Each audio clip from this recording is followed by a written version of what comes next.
Hello दोस्तों, अगर ये रील आपके फीड में आया है तो आज के बाद हाफ वेव रेक्टिफायर पढ़ने में आपको कोई भी दिक्कत नहीं आएगा। देखो, रेक्टिफायर का काम है एसी करंट को डीसी करंट में चेंज कर देना। अच्छा, क्यों करना ही क्यों है? पहले सुनो।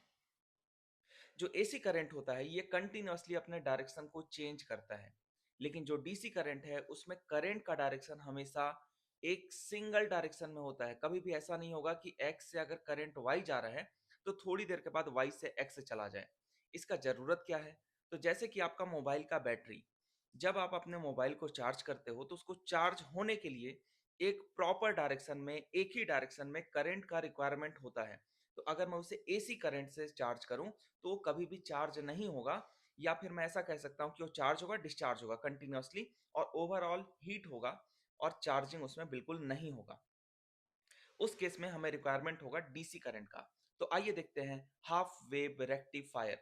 तो हाफ वेव रेक्टिफायर को हम एक कॉइल से जोड़ देते हैं जिसको बोला जाता है प्राइमरी कॉइल। तो इस प्राइमरी कॉइल को हमने इनपुट दिया है और जो इनपुट है ये है आपका एसी करंट। इसके जस्ट बगल में हमने एक और कॉइल लगाया जिसको बोला सेकेंडरी कॉइल, और इस सेकेंडरी कॉइल से हमने एक डायोड जोड़ दिया और डायोड के साथ यहाँ पर लोड रेजिस्टेंस लगा दिया। लोड रेजिस्टेंस का मतलब है ये आपका मोबाइल हो सकता है या कोई भी इलेक्ट्रॉनिक डिवाइस। अब इस डायोड का प्रॉपर्टी है कि ये फॉरवर्ड बायस में करंट को अलाउ करता है लेकिन रिवर्स बायस में करंट को ब्लॉक कर देता है। तो इस प्रॉपर्टी का हम यूज करते हुए एसी करंट को कन्वर्ट कर देंगे डीसी करंट में। देखो कैसे। एसी करंट कंटिन्यूअसली अपना डायरेक्शन चेंज करेगा। जैसे यहाँ पर प्लस है और माइनस है तो थोड़ी देर के बाद ये माइनस और ये क्या हो जाएगा, प्लस। लेकिन फिलहाल के लिए मैं ऐसा मान के चलता हूँ कि अभी यहाँ पर पॉजिटिव था, तो उस समय पर सेकेंडरी कॉइल भी आपका क्या होगा, पॉजिटिव।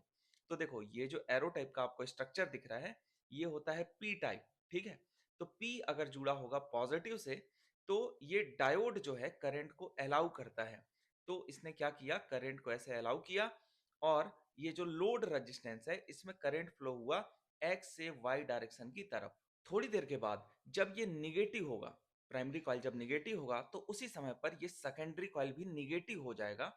तो यहाँ पर निगेटिव होने की वजह से अब ये जो पी है ये जुड़ गया निगेटिव से, और इस केस में जो डायोड है ये करंट को अलाउ नहीं करता। तो इस समय पर करंट ब्लॉक हो जाएगा और किसी भी प्रकार का कोई करंट फ्लो नहीं होगा। थोड़ी देर के बाद फिर क्या होगा, फिर ये पॉजिटिव होगा, और जब जब ये पॉजिटिव होगा करंट हमेशा अलाउ होगा, और करंट का डायरेक्शन हमेशा किधर रहेगा, एक्स से वाई डायरेक्शन में रहेगा, इसका डायरेक्शन चेंज नहीं होगा। तो हमने एसी करंट को किस में चेंज कर दिया, डीसी करंट में चेंज कर दिया। और यहाँ पर जो प्राइमरी और सेकेंडरी कॉइल के बीच में जो हमने ऐसे एरो बनाया है ये आपका है ट्रांसफार्मर। ये जो डॉटेड लाइन हमने दिखाया ये क्या चीज है, ट्रांसफार्मर।